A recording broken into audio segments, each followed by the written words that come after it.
Oke, shalom guys. Kembali lagi bertemu dengan saya di mata pelajaran bisnis online, kelas 11 bisnis daring dan pemasaran. Di video materi kali ini, kita akan melanjutkan jenis bisnis online yang lain setelah dropshipping, yaitu affiliate marketing. Nah, sebelum kita bahas lebih lanjut mengenai apa itu affiliate marketing, kita akan melihat terlebih dahulu beberapa bahasan yang akan kita bicarakan di video kali ini.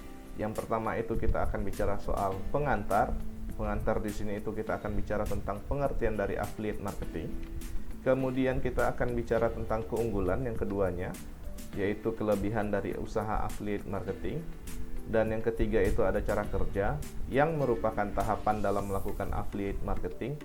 Dan yang terakhir adalah penutup, bicara soal kiat sukses ketika kita menjalankan affiliate marketing. Kita lanjut. Kita mulai dari yang pertama mengenai pengantar. Nah, pengantar di sini tadi saya sudah sebutkan bahwa kita bicara tentang pengertiannya. Nah, saya yakin belum semuanya tahu bahwa affiliate marketing itu apa. Kita lanjut saja ya. Nah, ini adalah pengertian dari affiliate marketing. Dikutip dari dewaweb.com bahwa affiliate marketing itu adalah program pemberian komisi kepada seseorang yang telah sukses mempromosikan produk via situs ataupun media sosial. Jadi, affiliate marketing itu adalah suatu program di mana seseorang bisa mendapatkan penghasilan atau pendapatan setelah mereka berhasil mempromosikan produk lewat situs ataupun media sosial yang mereka miliki. Nah, kita lanjut. Ada 3 pihak dalam proses affiliate marketing yang terlibatnya ya. Artinya ada 3 pihak yang terlibat dalam proses affiliate marketing. Yang pertama adalah merchant. Merchant merupakan pemilik produk yang dijual. Merchant di sini bisa disebut sebagai pemasok ataupun sebagai agennya. Nah, merchant di sini itu bisa dalam bentuk organisasi, perusahaan ataupun individu. Intinya mereka pemilik produk yang akan kita jual. Berikutnya adalah affiliate. Affiliate di sini adalah pihak pemasar produk. Jadi, affiliate marketing itu di sini posisinya sebagai pihak pemasar produk. Dan yang terakhir tentu saja ada customer. Customer di sini adalah pembeli ataupun pengunjung produknya merchant yang ditawarkan affiliate. Jadi customer di sini akan membeli ataupun mengunjungi produknya merchant yang ditawarkan lewat affiliate. Nanti beberapa saat kemudian kita akan bicara soal cara kerjanya. Jadi ini 3 pihak yang terlibat dalam proses affiliate marketing. Kita lanjut. Kita bicara soal keunggulan terlebih dahulu. Keunggulan itu bicara soal kelebihan dari usaha affiliate marketing. Kita lihat ya bersama-sama. Kita bisa melihatnya dari kiri ke kanan. Oke. Yang pertama adalah tidak membutuhkan skill marketing khusus. Tidak membutuhkan skill marketing khusus di sini adalah ketika kita menjalani peran sebagai seorang affiliate. Tadi ingat ya kalau affiliate itu adalah sebagai pemasar dari produknya merchant. Keahlian memasarkan produk bisa dipelajari sembari menjalankan program affiliate marketing. Nah, dari di sini saya coba sampaikan bahwa ketika kalian ingin berkecimpung di dunia affiliate marketing, kalian tidak usah khawatir ketika kalian tidak memiliki skill marketing yang lebih baik dibandingkan orang lain. Biarkan kalian belajar ketika kalian mulai untuk berbisnis secara affiliate marketing. Kedepannya atau seiring berjalannya waktu nanti skill itu akan kalian bisa dapatkan lewat dari beberapa referensi ataupun lewat dari beberapa peristiwa sehingga kalian akan berkembang secara organik ataupun secara sendirinya. Jadi intinya yang penting kalian udah tahu bagaimana cara memasarkan produk, dan untuk strategi-strategi lebih khususnya itu nanti pandai kalian bisa terupgrade sendirinya ketika kalian menjalani proses affiliate marketing ini. Oke, seperti itu.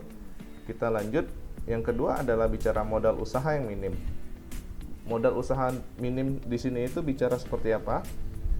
Disampaikan bahwa pelaku affiliate marketing cukup membutuhkan modal yang tidak menguras kocek. Oke, di sini yang tidak menguras kocek itu seperti apa sih? Paling kalian hanya keluarkan uang itu hanya untuk biaya internet, pembuatan akun blog, ataupun pembuatan akun premium untuk situs tertentu. Jadi kalian tidak perlu punya suatu gedung, kalian tidak punya banyak karyawan. Intinya kalian cukup keluarkan uang untuk biaya kuota internet kalian atau wifi kalian, atau juga bisa untuk pembuatan akun blog kalian ketika kalian nanti menjalankannya dari segi blog atau secara blog. Nanti ada jenis-jenisnya ya. Kemudian ketika kalian membuat akun premium untuk situs tertentu, jadi seperti itu. Itulah kenapa dikatakan modal usaha yang minim. Berikutnya adalah memiliki penghasilan pasif. Nah, memiliki penghasilan pasif di sini artinya adalah seorang affiliate itu dapat melakukan aktivitas utama lainnya, karena kita tinggal saja mengawasi hasil promosi yang udah kita lakukan, dan komisi yang akan masuk itu secara otomatis. Jadi kita tidak perlu fokus terlalu berlebihan terhadap program affiliate marketing ini. Jadi kalian cukup promosikan lewat beberapa tempat, biarkan itu berjalan sambil kalian bisa menjalankan aktivitas utama kalian gitu. Misalnya contoh sekarang kalian sebagai seorang pelajar, apakah saya bisa Pak menjalankan program affiliate? Tentu saja bisa. Selagi kalian di waktu luang, kalian bisa gunakan waktu tersebut untuk mempromosikan produknya merchant. Nanti ketika kalian dalam posisi belajar, kalian tinggalkan saja dan biarkan itu mengalir. Nanti akan ada terjadi proses dan akan komisi masuk itu tidak perlu diawasi secara berlebihan. Jadi seperti itu maksudnya. Berikutnya adalah tidak ada tanggung jawab atas pengelolaan produk. Nah, tidak ada tanggung jawab pengelolaan produk di sini itu artinya adalah seorang affiliate tidak perlu bertanggung jawab secara materi jika terjadi kesalahan ataupun kerugian terhadap konsumen. Oke, jadi ketika nanti itu misalnya ada konsumen yang tertarik membeli produk kalian dan merchant melakukan proses, rupanya ada kendala, ada kerusakan atau apapun. Kalian sebagai affiliate, kalian tidak perlu bertanggung jawab atas kejadian tersebut. Tetapi otomatis itu kan akan berdampak buruk terhadap reputasi kalian sebagai seorang affiliate. Nah, caranya bagaimana? Ya, sebaiknya kalian pilih program affiliate yang berkualitas produknya dan terpercaya, supaya kepercayaan dan loyalitas konsumen kalian itu terjaga. Artinya apa? Ketika kalian ingin menjalankan program affiliate, pastikan merchant kalian itu udah punya reputasi bagus dari segi nama usahanya ataupun dari segi nama produknya. Jadi ketika terjadi kendala, kalian tidak perlu repot-repot atau kalian tidak perlu khawatir bahwa reputasi kalian nanti di mata konsumen itu tidak baik. Intinya kayak gitu. Berikutnya adalah fleksibel dan tidak terikat. Fleksibel di sini itu kita bisa katakan bahwa affiliate ini bisa dijalankan di mana dan kapan saja. Kayak tadi saya sudah sampaikan contohnya sebelumnya, ketika kalian sebagai seorang pelajar, ketika kalian harus bertanggung jawab sama kewajiban kalian untuk belajar, otomatis seperti sekarang, ya kalian tetap bisa menjalankan bisnis kalian secara secara otomatis gitu. Dan tidak terikat di sini itu kalian bisa mengikuti lebih dari satu program affiliate yang disediakan. Jadi kalian tidak hanya fokus ke satu merchant, kalian bisa ke banyak merchant untuk membuka peluang ataupun memperbanyak jalur penghasilan pasif kalian. Jadi itu kalian tidak perlu terfokus sama satu merchant, kalian bisa ke banyak merchant. Jadi seperti itu. Ini mengenai kelebihan affiliate marketing. Nah, kita lihat sekarang cara kerjanya. Cara kerjanya di sini kita bisa lihat dari ilustrasi yang saya sampaikan, yang saya coba terapkan ya berdasarkan referensi yang saya dapat. Jadi langkah pertama itu apa? Merchant dan affiliate itu melakukan kesepakatan. Caranya bagaimana? Affiliate itu mendaftarkan diri ke salah satu aplikasi di mana merchant itu ada. Jadi nanti affiliate ini sebelum melakukan program affiliate marketing atau mempromosikan produknya merchant, dia harus mendaftarkan diri dulu. Lalu nanti akan ada yang namanya kolom persetujuan, di mana itu nanti ada bicara soal berapa besar komisi dan berapa banyak target yang harus dicapai. Jadi itu langkah yang pertama. Yang berikutnya adalah ketika kesepakatan itu sudah terjadi dan tercapai, si affiliate ini tinggal melakukan promosi produk. Caranya bagaimana? Tinggal memasukkan kode referral atau kode unik, dan kalian bisa juga gunakan link yang berkaitan langsung ke merchantnya. Nanti saya sampaikan contohnya. Jadi seperti itu. Misalnya kalau kalian pernah ada pengalaman main game, tiba-tiba ada iklan game yang mengharuskan kalian, kalau tanpa sengaja kalian menekannya, tiba-tiba terhubung ke aplikasi game tersebut. Nah, itu salah satu bentuk dari affiliate marketing. Nah, nanti lebih detailnya nanti akan dijelaskan. Jadi seperti itu. Berikutnya adalah ketika customer mengunjungi dan membeli produk, itu adalah tahap ketiga. Setelah affiliate itu sudah melakukan promosi produk lewat tautan yang diselipkan di situs ataupun blog ataupun di media sosial yang mereka miliki. Nanti berikutnya adalah customer ketika tertarik, dia akan mengunjungi ataupun membeli produk tersebut. Nah, ketika mengunjungi pun affiliate ini atau pelaku yang memasarkan produk ini udah mendapatkan komisi, udah mendapatkan sales. Nah, nanti caranya bagaimana, Pak? Nanti akan dijelaskan lebih lanjut lagi, maaf ya. Berikutnya adalah yang terakhir, affiliate itu mendapatkan komisi dari apa yang tadi sudah dikunjungi, apa yang udah dibeli sama customer. Jadi seperti itu. Kita lanjut. Ini yang tadi saya bilang ya, jenis-jenis komisi affiliate marketing. Yang tadi saya bilang itu customer mengunjungi aja, affiliate itu udah dapat duit. Nah, itu gimana caranya? Di sini ada, kita coba jabarkan satu-satu ya. Ada 3 jenis komisi. Yang pertama itu ada pay per click, yang kedua itu ada pay per sell, dan yang terakhir ada pay per lead. Saya mulai dari pay per click. Pay per click di sini artinya adalah affiliate atau pihak pemasar produk mendapatkan komisi dari setiap klik atau setiap kunjungan yang dilakukan konsumen. Jadi ada suatu waktu gitu, ketika kalian pernah kunjungi suatu situs, ada iklan di sisi kanan kecil dan kalian klik, dan dia akan terhubung ke situs yang baru atau ke tab yang baru. Nah, itu udah bagian dari pay per click. Ketika kalian klik, itu udah ada pemasukan untuk si affiliate-nya gitu. Nah, cuman komisi ini hitungannya kecil karena berdasarkan jumlah klik yang dilakukan. Jadi komisi atau uang yang masuk kepada affiliate itu bergantung kepada jumlah klik yang dilakukan oleh konsumen. Kalau semakin sedikit konsumen yang mengklik iklan tersebut, otomatis bayarannya kecil ya.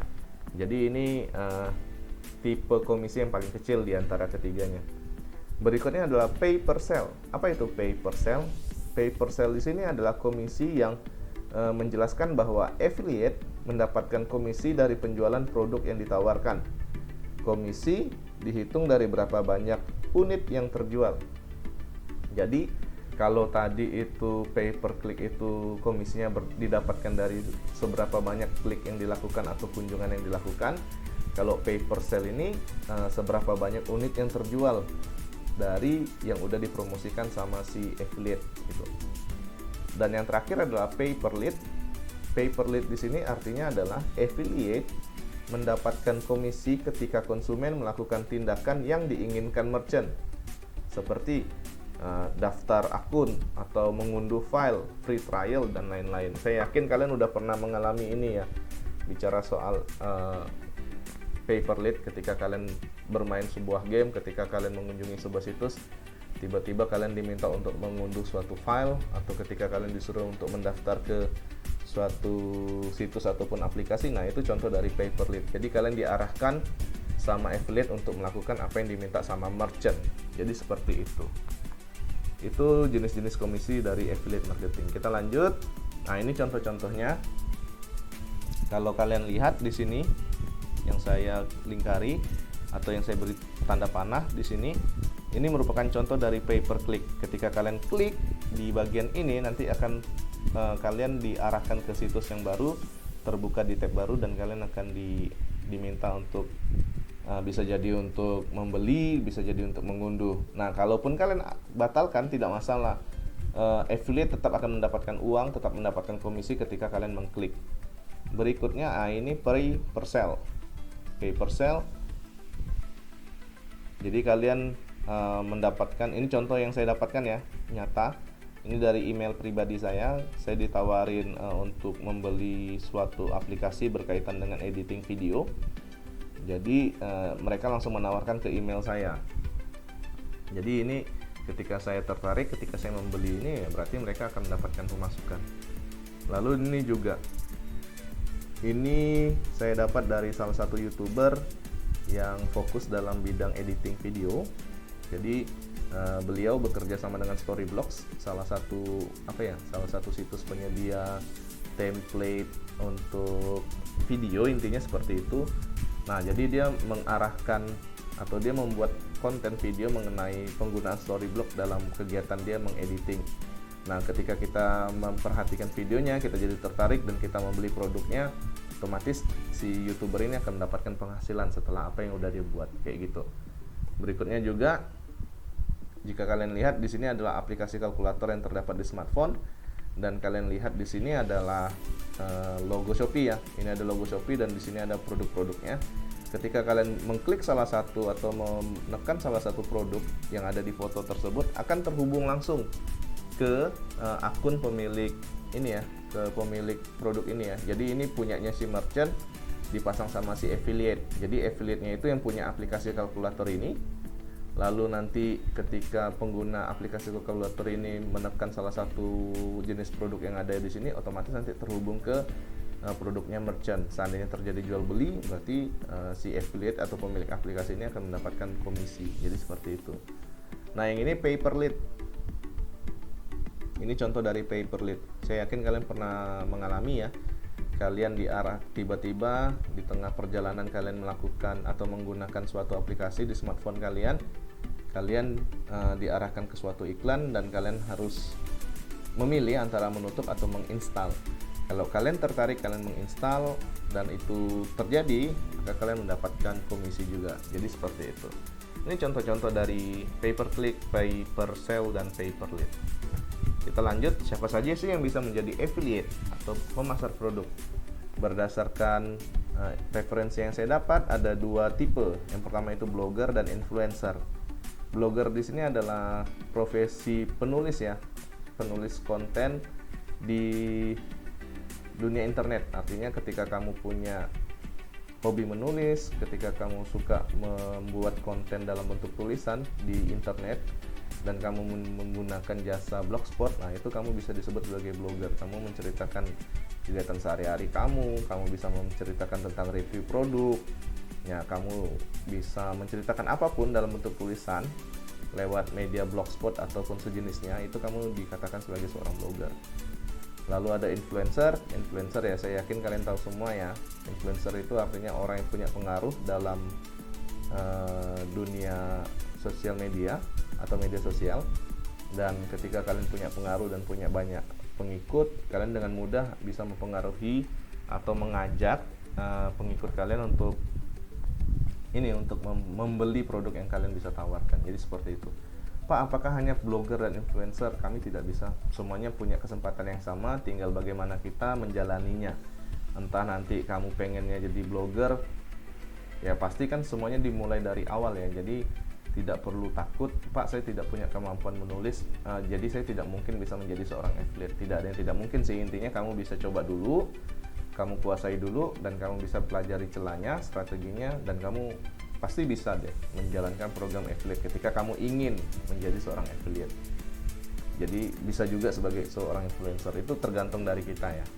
Kita lanjut. Terakhir, kiat sukses menjalankan affiliate marketing itu seperti apa sih? Kita lihat lagi dari kiri ke kanan. Yang pertama itu adalah memilih program affiliate yang tepat. Nah, program affiliate marketing yang tepat itu seperti apa sih? Kategorinya yang pertama itu yang jelas relevan. Relevan di sini itu artinya sesuai dengan jenis konten yang kamu miliki. Misalnya kalau kamu suka game, ya usahakan kamu menawarkan produk yang berkaitan dengan game. Kalau kamu suka dengan olahraga, minimal kamu promosikan produk yang berkaitan dengan olahraga. Jadi seperti itu. Berikutnya komisi ya. Kategori yang berikutnya adalah komisi. Kamu perhatikan jumlah komisi yang diberikan itu berapa. Ketika kamu rasa komisi yang diberikan sama merchant itu sudah cukup buat kamu dan kamu bisa terima, ya berarti kamu bisa pilih program affiliate tersebut. Berikutnya adalah kredibilitas. Ini berkaitan dengan yang tadi ya. Jadi ketika kita bicara kredibilitas, pastikan merchant yang kita pilih itu merupakan program merupakan toko atau usaha yang punya reputasi yang baik. Intinya kayak gitu. Jadi kamu tidak perlu ragu ketika terjadi suatu kendala. Yang terakhir adalah dukungan. Artinya apa? Pastikan merchant yang kamu pilih itu memberikan dukungan dalam bentuk teknis. Dalam bentuk teknis ini bisa dalam bentuk layanan pelanggan ya, sehingga ketika ada kendala dapat segera teratasi dan kamu tidak perlu khawatir. Jadi itu tips bagaimana memilih program affiliate yang tepat, mulai dari relevan, berapa besar komisinya, seberapa baik reputasinya atau kredibilitasnya, dan bagaimana bentuk dukungan nyatanya ketika kita mendapatkan seorang customer gitu. Berikutnya adalah menentukan media promosi yang sesuai atau yang tepat. Nah, media promosi yang tepat untuk melakukan affiliate itu apa saja sih? Kayak tadi dari contoh-contoh yang udah saya sampaikan, Itu kamu bisa lewat blog, artinya situs dalam bentuk konten tulisan, bisa lewat media sosial, bisa lewat dari channel YouTube ataupun dari aplikasi. Jadi tadi saya sudah sampaikan contoh-contohnya. Nah, berikut yang tadi itu yang saya sebutkan adalah menentukan media promosinya. Jadi sesuaikan ya, intinya kayak gitu. Berikutnya adalah membuat konten ulasan produk. Artinya apa?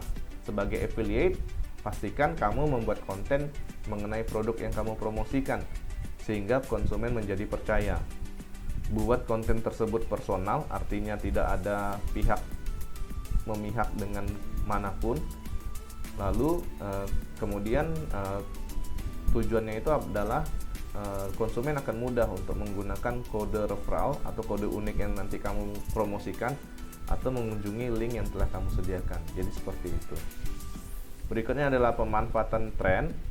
Kamu bisa membuat tampilan konten yang menyesuaikan minat konsumen.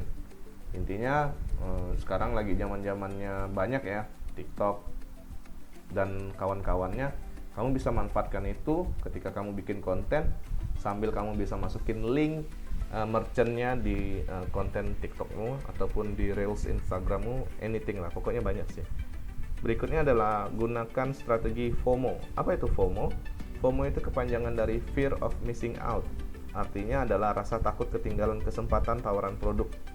Jadi saya yakin kalian pernah pengalaman melihat atau mengamati atau mendengar gitu, misalnya kalau ada suatu promosi barang, cuk hanya hari ini diskon besar-besaran 70%, misalnya kayak gitu, jangan sampai ketinggalan, intinya kayak gitu. Nah, itu contoh FOMO.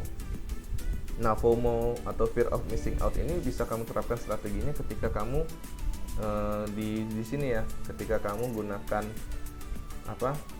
tren promosi yang sesuai dengan tuntutan pasar. Dan yang jelas kamu mesti menentukan media promosi mana yang tepat, intinya kayak gitu. Yang jelas kamu ciptakan rasa atau suasana bahwa ketika konsumen kelewatan, kehilangan kesempatan. Jadi seperti itu. Dan yang terakhir adalah menerapkan SEO supaya supaya media yang kita buat, YouTube yang kita buat, blog yang kita buat itu mudah dicari sama konsumen dan peluang kita menawarkan promo itu luas. Intinya kayak gitu. Jadi sekian dari saya ucapkan terima kasih dan saya minta maaf jika ada kesalahan. Sekian, terima kasih, shalom guys.